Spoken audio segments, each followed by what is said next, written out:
What you see in a lot of organizations is that the career paths are still very focused on the career paths that work for men.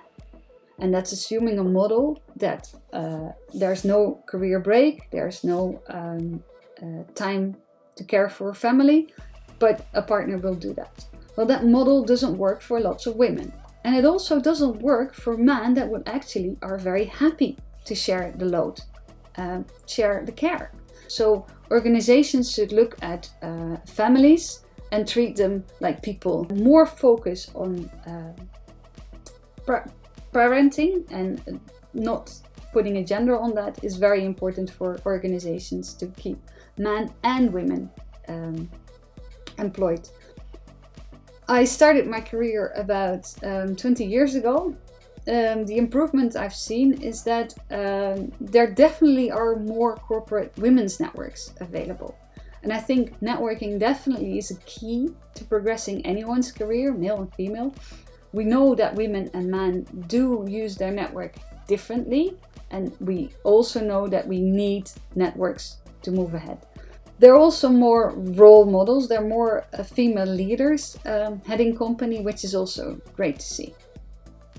For women, networks really work well if they're part of a bigger network, but also have more intimate relationships. Women tend to need to like each other and have looked each other in the eyes to actually put their networks to work for each other. But it shouldn't stop women from networking. It should actually motivate women to form smaller peer groups and really support each other. Well, the first advice for young women that I would have to join the energy sector is please do. Please do join the energy sector. And then the energy sector is not one thing.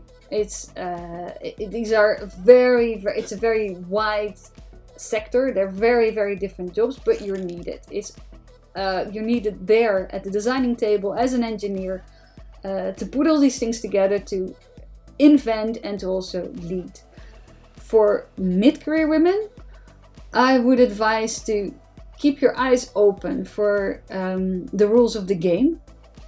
The idea that we're living in an equal world and that the rules of the game are equal for men and women, we know that's not really the case. When one group dominates the workforce, the rules work at best for that group. It's very simple. So keep your eyes open to this. Realize what's happening with you.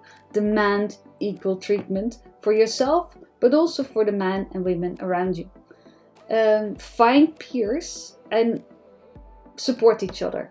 Please build a strong network and help each other ahead. If you know how it works, explain it to each other and motivate each other to take that next step. And the advice for senior women would be looking from my perspective and talking with a lot of organizations about sustainability.